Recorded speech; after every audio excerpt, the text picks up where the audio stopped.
না না, আপনারা জানেন যে আমাদের হাইকোর্টের যে ডিটারমিনেশন ছিল কোন জজ কোন মামলা নেবেন, সেই যে ডিটারমিনেশন চিফ জাস্টিস ঠিক করেন, সেইটা এই মধ্যবর্তীকালে পরিবর্তন হয়েছে। ফলে এখন অন্য জজের ঘরে গেছেন, তিনি তার মামলা কেমনভাবে নেবেন তার পদ্ধতি নিজেই ঠিক করেন। ফলে আজকে সেই মামলা নেই লিস্টে।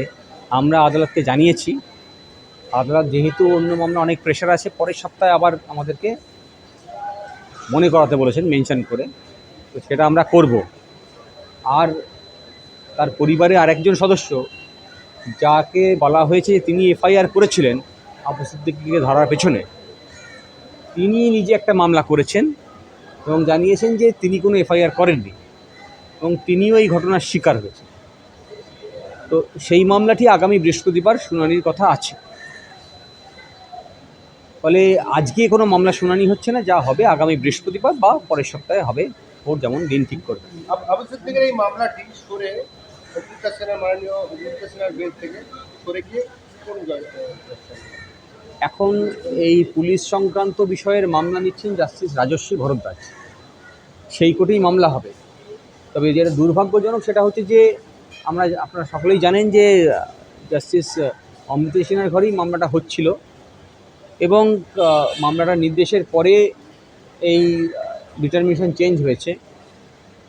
যেটা আমরা আশা করিনি সেটা হচ্ছে যে জাস্টিস অমৃতা সিনহাকে নিয়ে যখন এই ডিটারমিনেশন পেলেন পুলিশের, তখন একটা মামলা হাইকোর্টে দায়ের করা হলো এবং যতদূর আমি জানতে পেরেছি শাসক দলের সমর্থনকারী কেউই এই ধরনের মামলা ফাইল করেছে। ফলে জজ সাহেব কোনো প্রোঅ্যাক্টিভভাবে যখন বিচার করেন এবং যদি তা রাষ্ট্রের বিরুদ্ধে যায়, তখন তাকে আটকানোর একটা প্রচেষ্টা। এর মতো অবস্থায় আশা করেছিলাম যে এই ডিটারমিনেশনকে রাখা হবে, রাখলে মানুষের কাছে ভালো বার্তা যেত, মানুষের বিশ্বাস জুডিশিয়ারির উপরে আরও বাড়ত। কিন্তু যে কোনো কারণেই হোক ডিটারমিনেশন চেঞ্জ হয়েছে। অবশ্যই যে মামলাটি হয়েছে সেই মামলায় কোনো নির্দেশ রায় আমাদের হাইকোর্ট দেয়নি, পিআইএল বেঞ্চে মামলা ফাইল হয়েছে।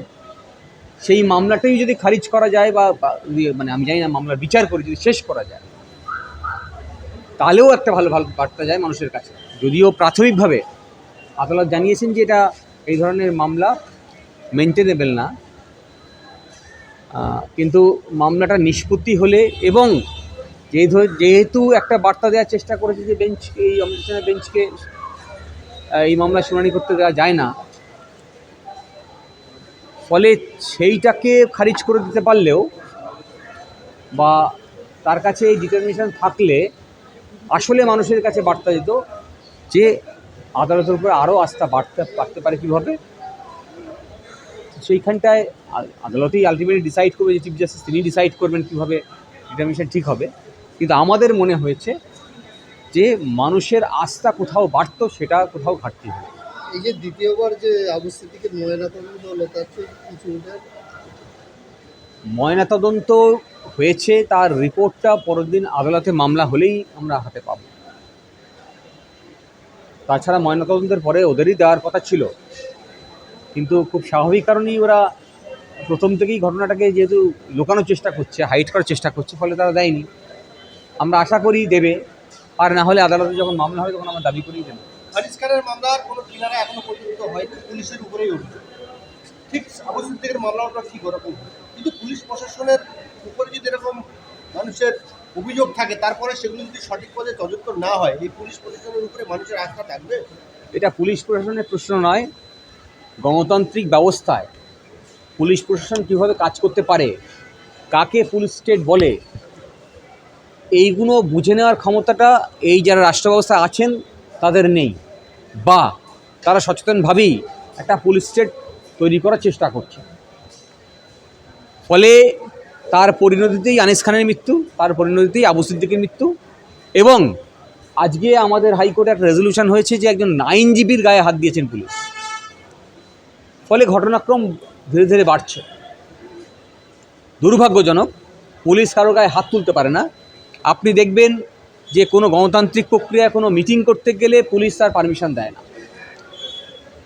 এবং এই নিউ মার্কেট অঞ্চলেই 2 মাসের জন্য 144 জারি করেছিল। সেই 144 পিরিয়ড তারা পরিবর্তন করেছে কি করেনি আমরা জানি না, পাবলিক ডোমেনে আসেনি। 21শে জুলাইয়ের মঞ্চে ভিড় হয়েছে, করতেই পারে, কোনো রাজনৈতিক কর্মসূচি কেউ নিতে পারে। কিন্তু আমি বলছি যে যখন প্রশাসন রাজনৈতিক দলের সঙ্গে ডিসক্রিমিনেশন করে, ডিফারেন্টলি ট্রিট করে, ভিন্ন ব্যবহার করে, তখন সেই প্রশাসন নিরপেক্ষ নয়। আর রাজনৈতিক ক্ষমতায় আসার পরে যে রাষ্ট্রব্যবস্থা পরিচালনা করে তাকে সংবিধান মেনেই কাজ করতে হবে, সকলকে আইনের চোখে ইকুয়ালি ট্রিট করতে হবে, সেটাই আমাদের সংবিধান আর্টিকেল 14। ফলে এই যারা মারা যাচ্ছে পুলিশে সন্ত্রাসের কারণে, তা বন্ধ করতে গেলে মানুষকেই সজাগ হতে হবে।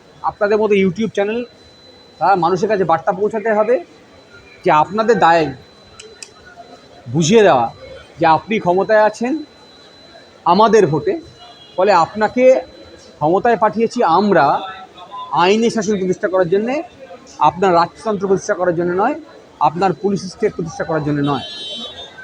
আর সেই অধিকার মানুষের কাছে আসে প্রত্যেক 5 বছরে, তা পালন করতে হবে। আর প্রতিটি 5 বছরের মধ্যে মানুষের কাছে আর্টিকেল 19 অধিকার থাকে, বা তার বাক স্বাধীনতা থাকে। ফলে তাকে সমস্যার চিৎকার করে বলতে হবে এটা অন্যায়।